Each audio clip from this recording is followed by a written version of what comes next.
The question for today is, will the Maui fires be a wake-up call on public power? You know, we saw this with PG&E, right? They wanted to transfer millions, hundreds of millions of dollars out of their profits into the pockets of their CEO, their senior executives, and via dividends through their, to their investors.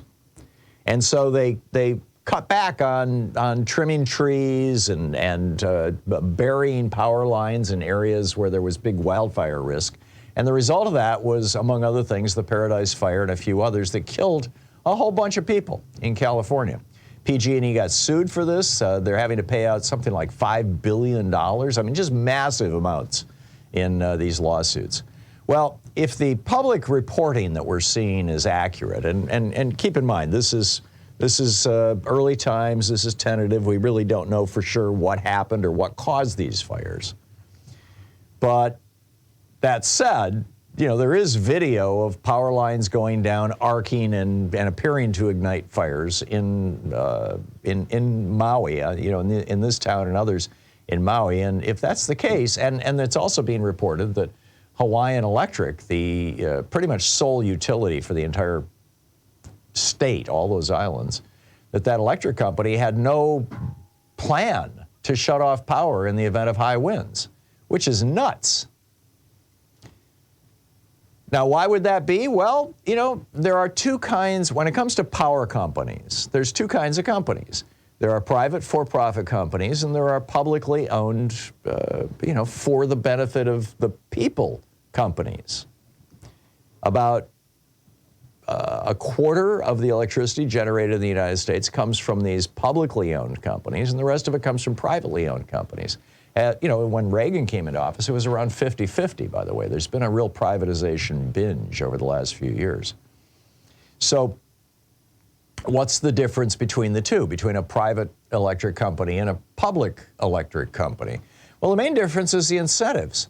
The private electric companies are essentially required by their corporate charters and arguably even by law. I mean, if you look at the Dodge versus Ford state Supreme Court case that came out of Michigan back in the 1920s, which said that a corporation's first obligation is to its shareholders. And this, of course, was,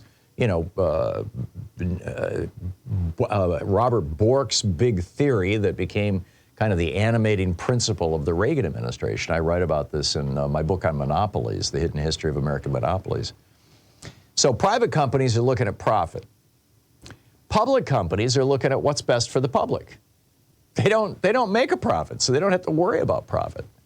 Private companies typically pay their CEOs millions of dollars. Public companies hire good technical people and pay them, $100,000, $200,000, but it's not absurd. Private companies typically give less service. When it comes to power companies, then the numbers are in. With regard to the specific private companies, privately owned power companies suffer an average of 150 minutes of lost power a year. For customers of publicly owned power companies, it's only 62 minutes a year. In 2019, fully 40% of all the power generated by publicly owned companies came from renewable sources. Right now, about 49 million Americans, 1 in 7, I guess not 25%, that would be what, around 15%, I think, or 12%? I can't do that math in my head that fast, but 49 million Americans, including large cities like Austin, Texas, Nashville, Tennessee, Los Angeles, Seattle, as well as over 2,000 communities across the country, get their power from public power companies. And on average, they return more than 20% more to their communities in revenues and product than do private companies. I mean, it only makes sense.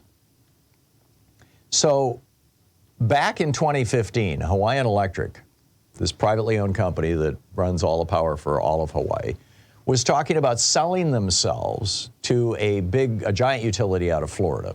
The deal ultimately fell through, but in the year or so that they were led up to it, 40 legislators and county council members met at the state capitol to come up with legislation on this. They were led by Chair Chris Lee of the Energy Committee in the House. the State House. A group on Oahu formed was called KULOLO, Keep Our Utility Locally Owned and Locally Operated is what the acronym stands for, but it's also the name of a kind of fudge-like Hawaiian dessert made of taro and coconut. The City Council Chair, Ernie Martin, put forward a resolution for a feasibility study. On the Big Island, citizens and legislators formed the Hawaiian Island Energy Cooperative. Its members included a whole bunch of well-known names in Hawaii, and they even hired a PR firm to sell the idea to citizens. And on Maui, the mayor of the city of Maui, Alan Arakawa, was very serious. He awarded $70,000 to a consulting firm, Guernsey, for a study of the viability of transitioning from private electricity to a municipally owned utility. But the deal fell through in 2015. But now, I think it's back. State Senator Angus McKelvey, a Democrat from Maui, was talking about how the privately owned Hawaiian Electric Company, this utility, has not been burying cables the way that they should. He said they fight it tooth and nail. There's zero excuse in my mind why power lines in Lahaina shouldn't be underground now. No amount of money should be a reason not to do it. He says the consequences of the fire are beyond measure. I hope this will be the mother of all wake-up calls. People need to have comfort that this won't ever happen again. So, I'm saying good luck. Here in Portland, I was actually doing a local show on the air here before my national show on KPOJ here in Portland back, 10 years ago or so, Sean? Sean was producing both shows at the time. And our local electric company was owned by Enron, and Enron was going down in flames, and the electric company was up for sale, and the city of Portland scraped together the asking price. And in fact, they had a little more than the asking price to sweeten the pot, and they wanted to buy the company from Enron. But Enron refused to sell it to the city because they didn't want this utility to be publicly owned. They wanted it to continue to be in private for-profit hands. It's the kind of an ideological thing, I guess, because they actually got less money, if my recollection is correct, than they would have gotten from the city of Portland. But, hey, they didn't have to sell it to a city. So Portlanders got screwed. I mean, we just are constantly having power failures and power outages here. Our neighborhood had a terrible one just a little while ago, and they strung a temporary high-tension line through the trees. I mean, we actually screwed it into one of the trees in our neighborhood to give power to our little neighborhood, our 22 homes. And, now we're just holding our breath when the winter winds come. I mean, this is what happens. But PGE, which is now the for-profit company here in Portland, has to come up with $6.2 million in annual compensation for its CEO. And last year it paid $158 million in dividends. So, they can't afford to upgrade my neighborhood. This is why Hawaii needs to move on this fast before the for-profit companies start circling around Hawaiian Electric, because their stock, which had been trading between $30 and $40 a share for a decade or more, is now trading at $15, $13 a share it was yesterday. And Wells Fargo just issued a report saying they expect it to go to $8 a share. At that price, Hawaii could buy their power company and get it for a discount. It would be cheaper than what it's worth. And the reason why the stock is in the tank is because they're expecting billions of dollars in lawsuits from people who died in the fires, just like happened to PGE. So now is the perfect time to make this transition for the state of Hawaii to buy this power company and make the transition from private for-profit power to publicly owned electricity. Do you have a private electric company or a public electric company? What's your experience been?